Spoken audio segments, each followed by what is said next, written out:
now, Bachmann has a generating capacity of 209 megawatts.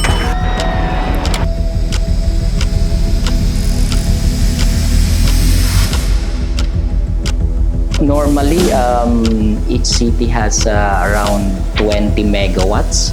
So that means to say that we can power up to 10.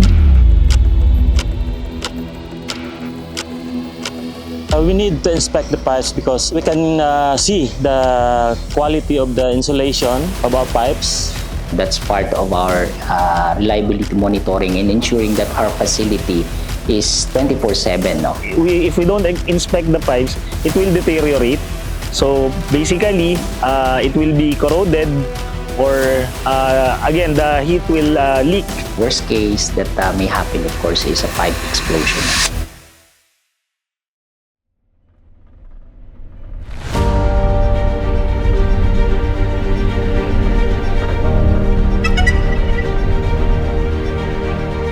The old way we are doing is the manual inspection. We use a handheld thermal imager. So it takes long to inspect 40 kilometers pipeline of different configuration, and all the angles, all the edges you have to measure. That will be a long way to do it, and it would take us years actually. Safety concerns that we face in pipeline inspection is same with the other equipment we inspect because it's located in the field. Sometimes when you're not aware in the inspection, you came closer to the hot pipes. So sometimes our people got injuries from burns. Especially on our steam lines are about 170 degrees centigrade. So if you touch it, you definitely got burned. Most of our pipelines are situated, others are on the cliff, beside the cliff, or on the elevated part. So meaning to say that accessibility is not an easy task for our operators, our contractors. Just imagine the risk.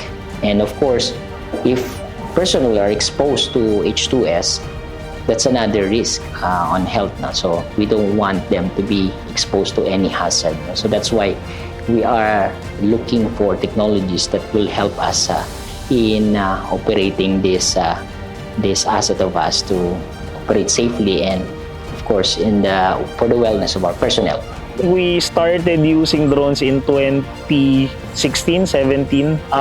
We only use it for documentation purposes. But of course, through time, nag-evolve na rin ng technology. So, dumami na yung naging use natin sa kanya. So we started inspection using that, and we compared that the man hours, the resources that we used previously had drastically reduced. When we use the drone, we don't need to walk near the pipelines, no? Because of course the pipelines is still hazardous because first it's hot. Second, if it has a leak, it might burst, and it's dangerous to the person inspecting it. So with the drones, we can use the drones to remotely conduct the inspection. So we can come near the pipelines without the person going near. Mas safe talaga siya. In the coming years, as we embark on centralizing our operations, the application of drone will be important in our operations as well as in our maintenance activities now. As of now, our inspection combined traditional and drone inspection. But majority of our inspection will be done by drone inspection already. So one of the key features in using the DAC2 drones is its remote capability for its operation. So just imagine if our drones can be controlled from a remote area, like for example our control room, and the moment we see something that we want to validate, to monitor, to check from the control room. Waterproof DAC, because here in Bachmann, we only have two weather. It's wet and very wet. Using it to to program our inspection using waypoints. With that technology, all of our towers will be inspected in less than an hour. It would be helpful for us to reach our goal, no? Pagdating sa optimization ng operation, pagdating sa streamlining ng processes namin sa EDC, marami siyang maiko-contribute kasi marami siyang isi-simplify na process. Doing it manually takes years. Now we can do it in days, no? So mas mabilis. For the workflow, basically we have naman yung mga workflows, no?